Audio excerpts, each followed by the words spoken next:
Hey everyone, this is me from the past. This is pre-recorded, just as a heads up, so we might not be responding to chat. In fact, we definitely won't be. But I'm gonna play the intro here, and then we're gonna get ready to go.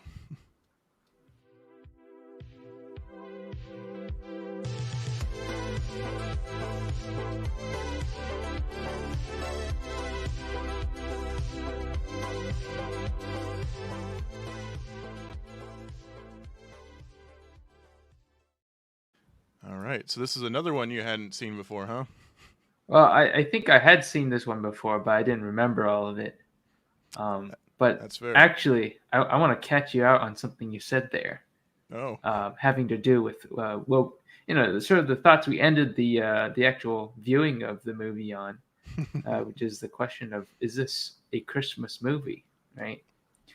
Well, you just admitted that we're in the past, oh which is yeah. the '80s, whereas for us right now, Christmas is in the future. So I think I win. I think I win this argument. Tomorrow's just your future yesterday, right? Yeah. The Working that one out, huh? you can't see the face I'm making, but I can uh, feel it though. the context, of course, being we were debating. Well, is this a Christmas movie? I thought that this was a an '80s movie that happened to be set during Christmas, whereas Chris said, yeah, no, it's a Christmas movie that happens to be set in the '80s. Well, let's go over the uh, Yeah, we the uh, got the plot, the characters, everything. Figure in- that out. initial thoughts. It's clear why this one's held up. It's got a lot of fun to it. It's no deep movie, but that's not exactly what you want from Die Hard, right? Oh uh, yeah.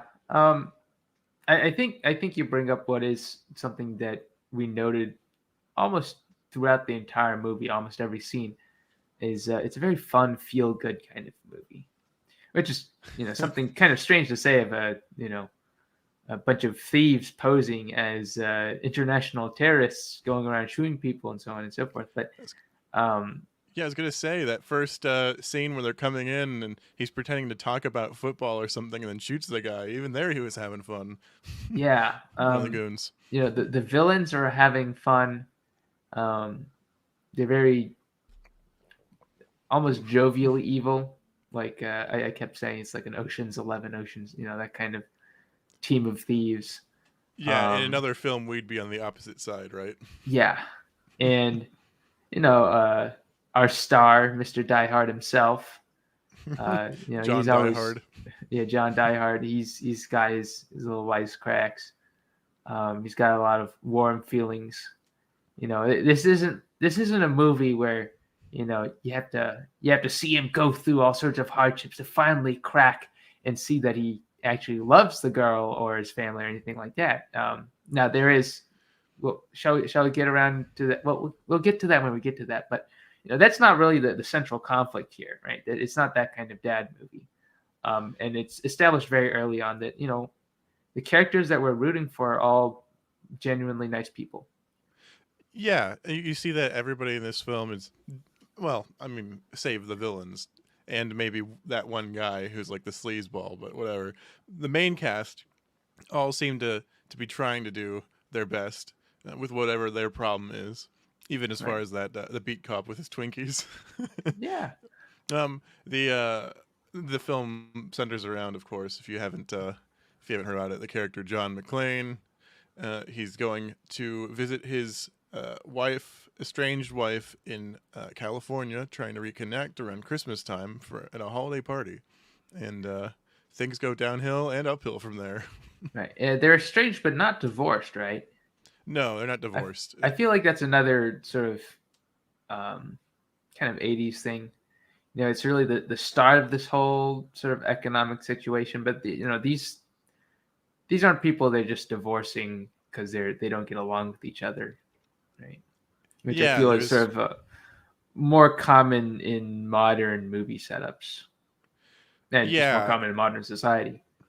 it's there's a lot of films would be more cynical about it. I'd say. I think this movie is just very practical. It's like, well, we grew apart because he is working on his career and she's working on her career, and she had to move for that. It got better, and maybe he thought that it wouldn't take off the way it did for her, but now he's trying to get back, right? Hmm. Right. And Yeah. so, right, plot wise, he's invited to this party by accident apparently. Um, there's a lot of there's a lot of these sort of coincidental things that happen to work out, and that's fine. Yeah, it's I think there aren't many characters that don't have a good role to serve in the film. There's not like, I Hmm. got a lot of tertiary characters who would get lost in the shuffle. Even each of the goons has their own sort of uh, role, Personality, personality and place in the team. yeah, and Uh, and they sort of go out of their way to number them, right? That's a nice little plot point when he's hunting them down, right? He gets to know them by name. yeah, exactly. It's it's a fun movie in general. I do definitely think of it as a good action movie. Aside from all the argument about whether it's a Christmas movie or not, but Right. as we're reviewing it around this time of year for a reason, huh? Uh, uh, it is, although I said there's a lot of coincidences, that might have been saying too much. There's a few coincidences sort of setting things up, but that's just the situation, right? Life's crazy. But when the action gets going, most of it is quite methodical and predictable in the good sense, right? Because you see Yeah, rational actors acting rationally. you, you see when you see everyone's placed in their right spot for it. Right. Everything, even Argyle in the parking garage is there to stop the that one thief from escaping. Uh, Right. And so he's placed there, um, not by happenstance, but because of a very logical sequence of events. yeah, He's um, like, oh, I don't think I'm gonna be here very long, so stick around to pick me up. And then he's just having a good old time in the back of the limo. hang out with the Gets bear. locked in, right? He can't get Yeah, out. So he's making the best of a bad situation. yeah, Let's see. so yeah, all these things work together rather nicely. As Um, as far as the characters do go, which one do you think you thought was the best? I think we both kind of had an affinity for the villain for the most part. right, yeah, Uh, the villain is a very good villain. I forget his name. What was his name? Alan Rickman, right? Yeah, that's the actor. I forgot the character's name. Doesn't uh, matter. it doesn't matter too What much because matters he is that he has the most villainous face you could possibly want. Um, and John Die Hard. he's got an exquisite combination of he loves his job. His job is evil. He knows his job is evil. Um, he's very intelligent. He's clearly educated, and loves to sort of show it off. Um, if anything, there's a sort of he has to prove his sort of aristocratic nature to the protagonist, right? Mr. Cowboy, right? Uh, Yeah. Their dynamic is pretty great in yeah, that way. I may It's, be a thief, but I'm a thief who quotes, um, occasions from the life of Alexander the Great, right? Um, exactly. Yeah. Whenever something happens in the film, there's always he's always going, oh, what's the best place to broadcast? Oh, he's on the roof. Quick, get up on the roof. right. Things like that. It's He's like a very snappy thinker, which also helps with the movie, right? Instead of having characters sort of like, what am I going to do? What am I going to do? I mean, we have that occasionally, but it's not used to drag anything out. It's occasionally used to build suspense in situations where it would make sense for the character to not know what to do. And then, they figure out what to do. Things, move on at a good clip. yeah. I guess that's a good sort of transition into sort of like the scenes that stand out in this movie. A lot of the action happens because of that. Um, it's like oh here. I actually personally though I do think the scene I liked the most was probably the interrogation with what's his name, Takan the Japanese owner of the company. Was it uh, Takanaki or no, I can't remember. But anyway, you set up the villain's character very well in that sequence by showing that, oh, he's actually completely lying about being an eco-terrorist or whatever it was. Right. He's not fighting for anything other than money. And it's just, it sets up that he's a very clever villain. Yeah, it sets up that he's clever. It also does another thing which I really appreciate, which is that there are no real twists. I mean, there's Yeah. twists on the side of the character, right? There's dramatic irony, but we're not really pulling much out of our ass when it comes to what the viewer is expected to know. If Yeah. we're supposed to know that something's, or if something important to the plot is going to happen, it is set up. Yeah. Yeah. I would say so. Every, every character gets their little introduction sequence. I think one of the ones that made us laugh the most, or at least the one that made us laugh the most, was the introduction of the beat cop at the working Christmas Eve, getting his Twinkies, being judged by the cashier. But he's like, yeah, just scan them, okay? It's for the wife. It's for the wife. Yeah, right. Yeah, but yeah, those kinds of character introductions I find to be extremely valuable. Right? Yeah. It's a really charming point in a movie when it knows how to introduce characters sympathetically or unsympathetically, very quickly, very efficiently, progresses the story, sets up where they are. You have that with the beat cop. You have that with our protagonist. We have that with the dame. Pardon my language. Sorry. Remember, we're stuck in the 80s. Yeah. We have that with the villain. That's the 20s. The villains. We have that. We have that with the sort of secondary villainous characters. The coworker. We have that with the newsman. We have that with the real villain of the movie, right? The FBI agents, the LA police sub-director, whatever his position is called, right? All these characters, the limousine driver, right? All these characters, we know what they're like, we know what they're about, we know their what kind of motivations they might have, pretty much right off the bat. Yeah, there's a consistent pacing to the movie. It never overstays its welcome or focuses too long on one character that is, or unnecessarily long, I should say. Right. I think you mentioned each character's introduction. For example, John on the airplane, you learn he's a cop because his gun's on the side. You learn he's traveling because the guy's talking to him, or like he's traveling very long. He's not traveling back home or anything. He's traveling somewhere else. He's talking about, you've been on a long flight and you take off your shoes and curl up your feet, and which also sets up another sequence later on. Well, and also I really like that introduction sequence is only really complete for me when we see him in the hotel, or not hotel, I guess in the building, right, in the accommodations, when he takes his shoes off and he starts curling his toes. Like, oh gosh darn, it really works, and then and then I remember at the moment I was like, oh yeah, he's a real warm guy. And then as if on cue, he pulls out his wallet, looks at the picture of his kids, and I'm like, gosh darn it. Yeah, they're really laying it on there. It works pretty, but in a good way. I don't think it's bad. I do think it holds up very well. I actually noticed this. I was thinking this because we had the argument at the Christmas, whether this is a Christmas film or not, and I realized a lot of films from the 80s are set around Christmas time, and I wonder if that has some I don't know, deeper cultural context behind it, sort of like what the 80s was about. Capitalism? Yeah, well, kind of, yeah, because Christmas time in these movies is about spending and lights and the city and glamour. We'll call it consumerism to be more specific, right? But it's an age of consumption, and plenty. And it's reflected obviously in the. It's something to think about when watching any film. Really, is to see what values of the time are reflected in it. Yeah. If anything, it was reflected in this movie. We mentioned it a couple times. It was more apparent in the architecture.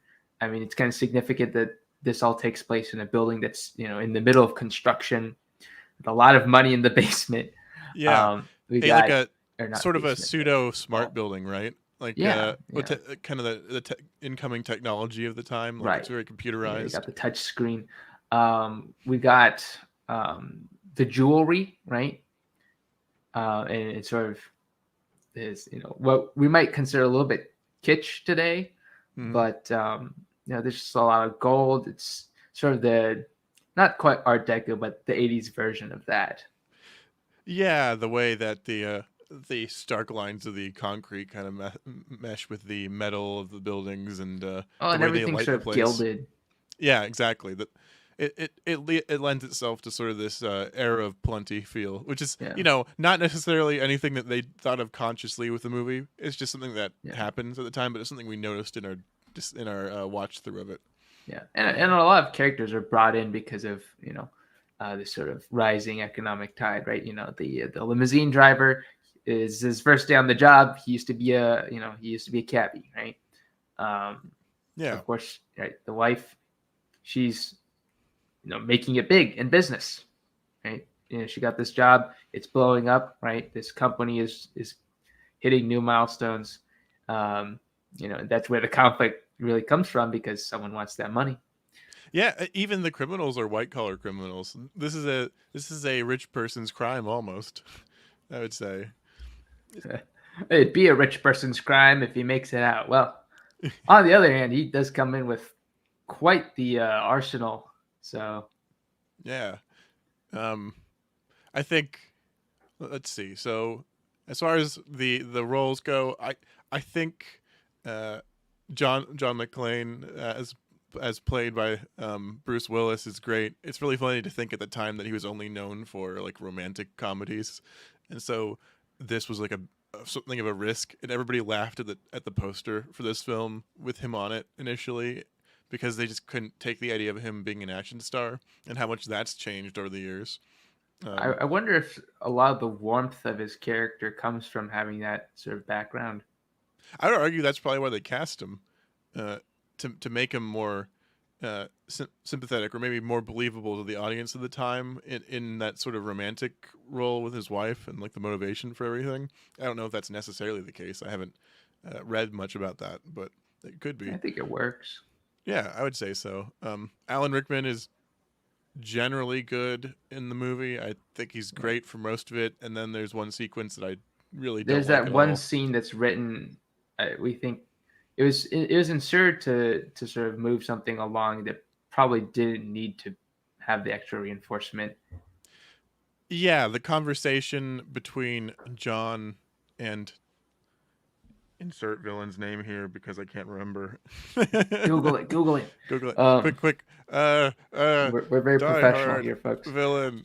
Quick. Um, that's it. Hans Gruber. I'm I an idiot. all I should right. have known. The thing is, I can kind of see why they would want to put that in there, like the temptation to It was jam it probably in there, because yeah. We should probably clarify what scene we're talking about too. yeah. So the scene where he goes up on the roof and he notices, there's where did the rest of the C4 go? He's looking around. He sees all this wiring. It's like, oh, they rigged the roof to explode. That's what. Whereas Gruber is going up there to try. He's thinking, where is John going? Right? He's like, oh, he's gonna be on the roof. He's gonna find out what I'm up to. I gotta get him out of there. Yeah, and I gotta get him dead because obviously he's the fly in my ointment. Um, and so Yeah. they meet, but then right, Hans is trying to pretend to be one of the victims, and he pulls off a very poor impression of It of was a, kind of of a panicked shockingly businessman. yeah, kind of a shockingly bad American accent on his part at times. There are bits where he just it clearly just it was dubbed over. I could tell. There's like a certain quality to the audio that's just not working. Um, Yeah, and like almost a tinniness or something. And he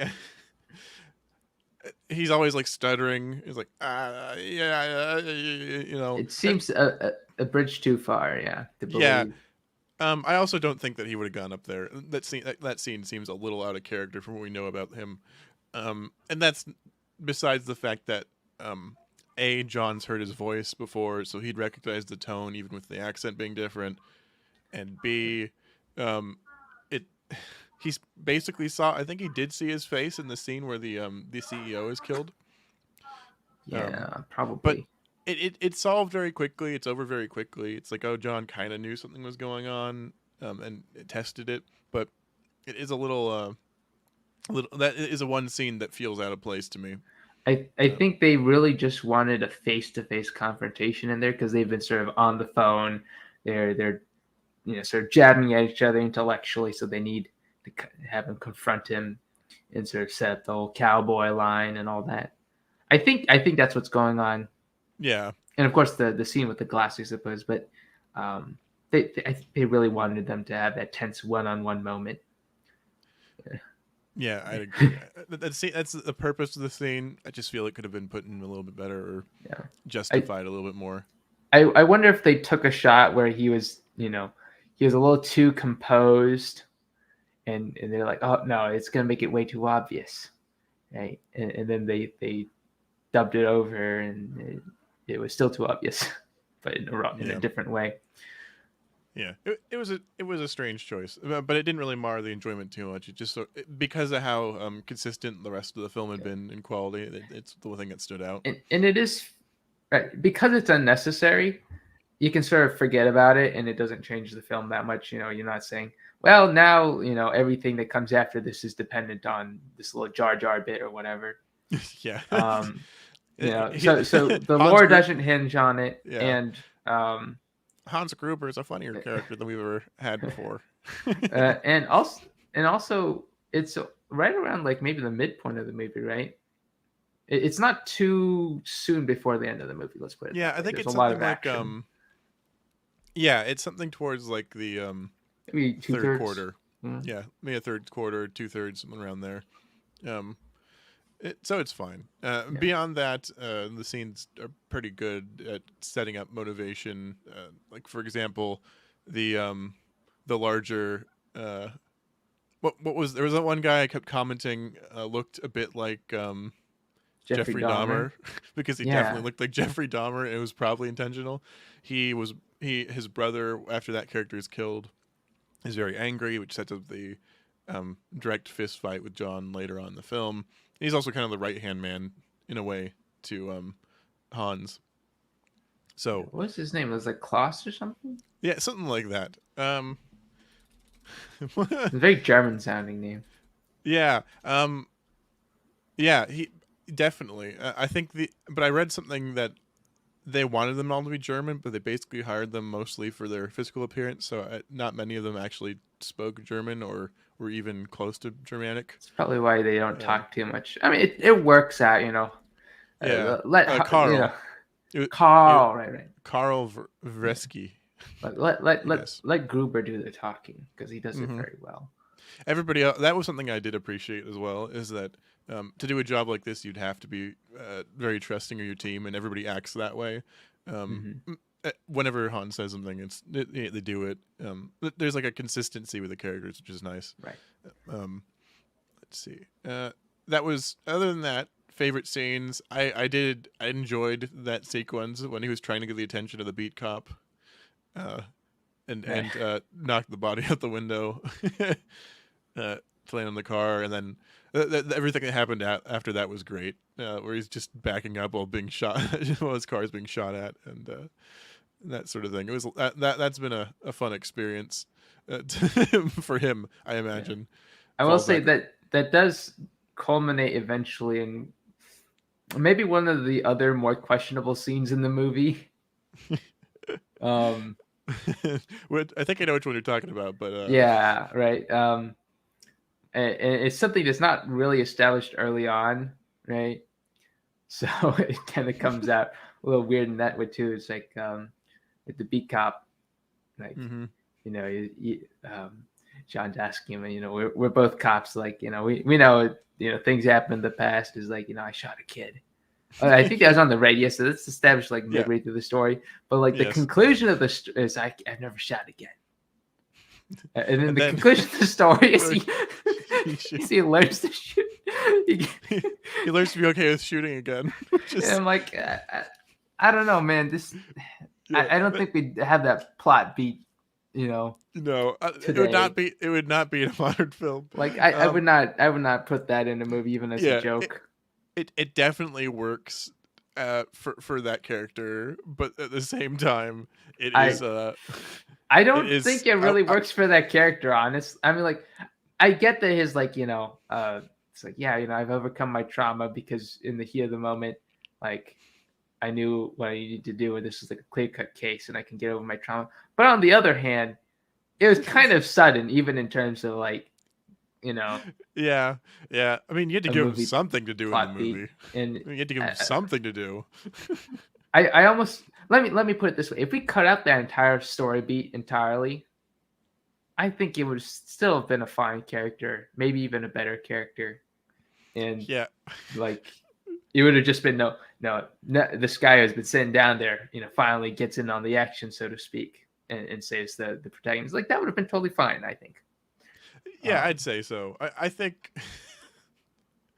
but he's not the most immoral character. It's just a weird, awkward plot line.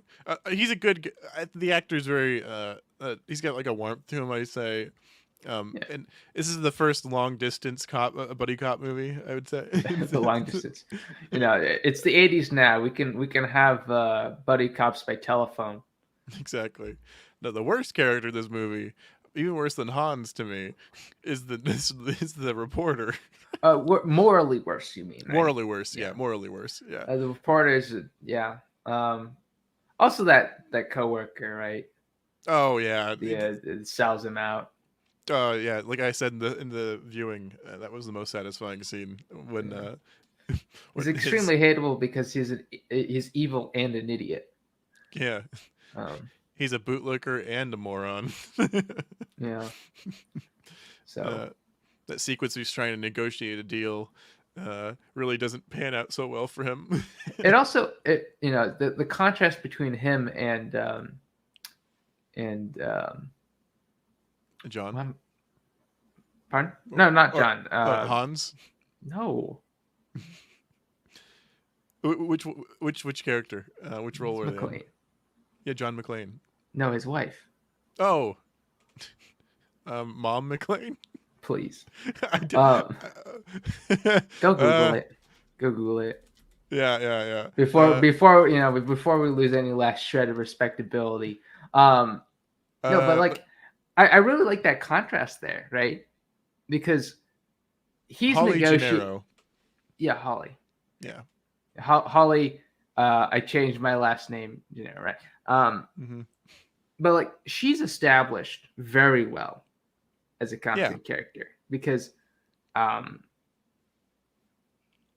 she goes in to negotiate with Gruber and she's keeping steady, right? She's focusing on protecting the hostages, making sure that they go to the bathroom, making sure that the pregnant woman can lie down. And Gruber, as sort of this, stamp of respect, really, is like, yeah, that's totally reasonable. We can do exactly. that. That scene was great for paying off some stuff that's been set up about her. I like that line of dialogue when Gruber asks her, "Who put you in charge?" and she said, "Oh, you did when you killed my boss." Yeah, it's like first of all, this is not just a comeback for the sake of a comeback. This is like competent negotiation. And I really like that. It's not so much like a payoff or she's just a good character and she's good at what she does, and we see her being good at what she does. It's good, and of course the contrast with the asshole is really nice. It also sort of pays off. There's a bit of a payoff, because when she's there, you're really worried that she'll give away that she's related to John, and so she'll become the hostage. And Gruber doesn't notice in the moment, but then sort of thinking back on it after further evidence is it's not her fault. By the reporter, right? This is why the reporter's evil, among many other reasons. Yeah. Then he realizes, right? Yeah. So he really sort of raises the stakes there, right? You're aware of it, makes you aware of the tension here and the danger here. That's really nice. It's good storytelling. Speaking of the reporter, I actually felt like a lot of the stuff in the studio was sort of like satirical. It felt like it was making fun of news broadcasts in a good way. It reminded me a bit of the adverts in RoboCop, which I don't know if you've seen that at any Reminds me a point, little but bit of Anchorman. that yeah, maybe a bit. Um, but everybody in that hating each other, like all these parasites trying to clamber to the top, as is the case in newsrooms. Um, I the I best really sequence was when the anchorman is glaring over at him at the reporter because of an argument they were having, and then he's like, "Oh, we're live," and he's like, "Oh, yes, so." yeah, Uh, there's some prime comedy. Yeah, and it's funny because you're introduced to that character and you're almost sympathetic to him because in movies you're kind of predisposed to be like rooting for the underdog in some ways, and then it almost immediately goes out the window the second he does anything. it's, it's like, oh, you got a truck because there's a big story. I'm like, oh yeah, it's a big story. He wants to get there. Let me go to the family house and and threaten to deport the nanny. Uh, That's and just then no way to speak to and then someone. broadcast the kids on TV so that now they know that their parents are in trouble. Yeah. Um, they could I have mean just gone to bed that night. that's another good sort of slice of the sort of economic storytelling that's going on here, right? So you know, yeah, on the one hand, you have these people. Well, you have a lot of people sort of going up in the world, but they're also sort of hurt by success. And this is like this is an example of like people who are in their search to be successful, climb the ladder, so on and so forth, are kicking at people who are, genuinely good people. They're working hard, they're competent, but we're gonna kick you down. We're gonna threaten you. It's not good. Yeah, yeah, exactly. And I know some people might say, "Oh, well, you're reading way too much into this movie," but I wouldn't say so. I, th- I think that's half the fun of talking about film, Well, right? and, Is to sort of well, like understand the underlying concepts that kind of fueled it, and like what was happening at the time, and why did this get made the way it did. and like I said, this is an '80s. This is a movie about the '80s. Right? All the Yeah, conflicts are sort of economic, right, and how it affects society and how it affects human goodwill. Um, you yeah, know, it's a good Christmas that year because of how good the economy is doing. um, yeah, but yeah, as far as the musical score goes, I don't really remember a whole lot about it. I know "Ode to Joy" was played during the when the vault was opened, yeah. uh, which was great because it it you got to share in the happiness of those characters, of these villains that we kind of like but kind of hate, and it's great. This is a strange comparison, but it reminded me of the movie Nightcrawler. A lot of people didn't understand this about the movie, but the score is written from the perspective of the sociopath that's the lead in that movie. So everything's like bright and loud and happy music. Um, and so that just recalled to my mind that sort of feeling. It's like, oh yeah, the score is on the villain side here. Mhm. That is another thing, right? When we say that the villains would be the protagonists of another movie, you really do get the sense of their own sort of struggle and tension that's really good, to have on sort of both sides of the conflict, right? It's a lot like a stand. It's funny Yeah, because that he makes they make that analogy, right? It's like a cowboy standoff, right? It's a lot like that. There's a sort of, you have to have tension on both sides. If one side's not feeling it, it really affects the experience. So when they finally make it, they've had these escalation of problems and situations cropping up, and on the other hand, some things are going swimmingly, successfully. The plan's working, and finally the last piece clicks into place. Yeah, ode to joy makes perfect sense. yeah. Other than that, I don't really think there was much in the way of music that stood out, which is probably good on the part of the film. It just means that it kind of added to the feel of a scene without necessarily getting in the way of it. I think I Um, think it's yeah, I think it's good. And once again, like there's so much work being done by the characters and by the writing, the plot, that we don't really need, music to carry this. Yeah, I just remembered that John McClane's theme has like this kind of a Spanish guitar sting to it, if you know what I mean. I think you might remember what I'm talking about, which kind of lends itself to the theory that he was sort of cast because of his past as a romantic lead, I thought you were gonna say because of his past as a cowboy. as a cowboy. That's also fair too, but I think that kind of music is associated a lot with uh, love. We'll say. Es muy caliente, so to speak. um, well, beyond that, I think that covers most things. Was there anything final you really want to say about it? I think we may have neglected to speak about the FBI agents Oh yes, the who true are, villains of this film, as should be the case. as is the case in real life. Yes, um, It's not political; it's just reality. I really like they're pretty much just the dudes from Men in Black. Yeah, Johnson and Johnson, no relation. Yeah, no relation. I like the helicopter scene. He was like just like in Nam. It's like, you asshole. I wasn't born in before. I was, Yeah. it The was like I was an 8-year-old or something like that. Yeah. yeah, the sociopathic glee with which they snipe at John Yeah, is and, the casual. It's like, how many survivors are you gonna get? It's like, yeah, no, 20%, something like that. I remember the exact line, but it's yeah. just It was how many civilian casualties do you think there will be? 25%. He's like, I can live with that. you Yeah. know. I feel like the gleeful joy of the glowies here, you know, even that so shares in the warmth of the movie. But we're Yeah, also really glad to see him blow up. yeah. When that happens, it was very satisfying. It's also very Um, satisfying when they step in and they're sort of the bigger fish to yeah, the yeah. They're like almost more like a force of nature, really. yeah, to They, the deputy police yeah, chief.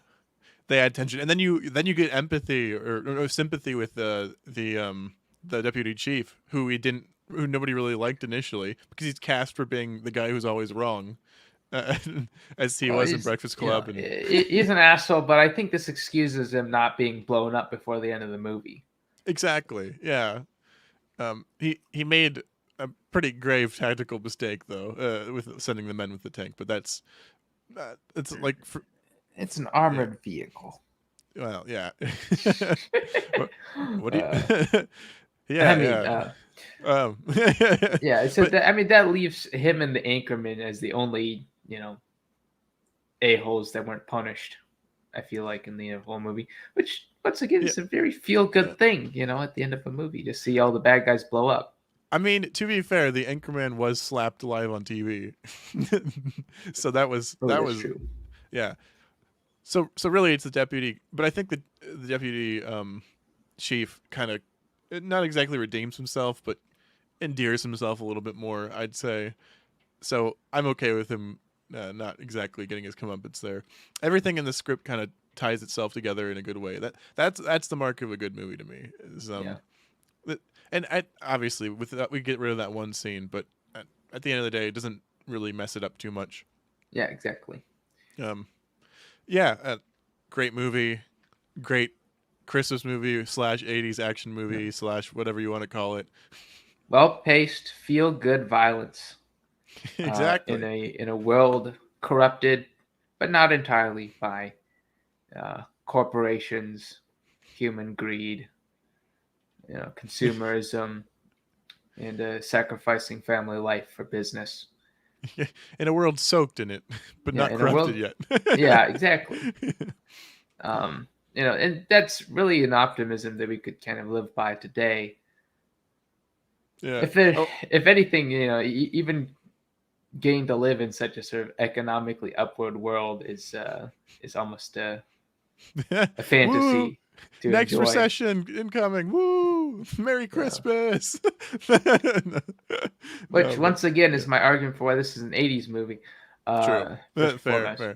fair. But when I kind of edit down our just our watching of it, because I thought it was a fun discussion we ended up having. You'll get to see the way that one ended. I Hmm. think that was very entertaining. Um, but yeah, besides that, thanks for watching, everyone. Yeah. Thanks for stopping by. I think we've Oh, covered pretty much everything. Hopefully, you all have a Merry Christmas, yeah. uh, Merry friends or Christmas. Wonderful family New or Year. both. Yeah, and have a happy New Year. And I believe this is going out before my riff of. No, it's not. It's going out after my riff of the Star Wars Holiday Special. So you already have seen it. But if you haven't, go check it out. It was well, I won't say it was a lot of fun, but it's funny at least to see your misery. I threw that Christmas hat You're back there letting off my head. you're letting your true villainous nature come through. We gotta cut this before we have to blow you up too. Yeah, yeah.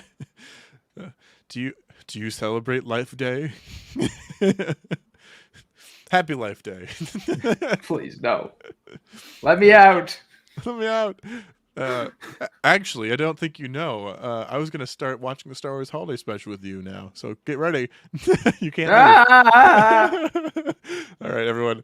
Have a good rest of the night. I'll talk to you later. I guess. Take Stay care. Stay copacetic.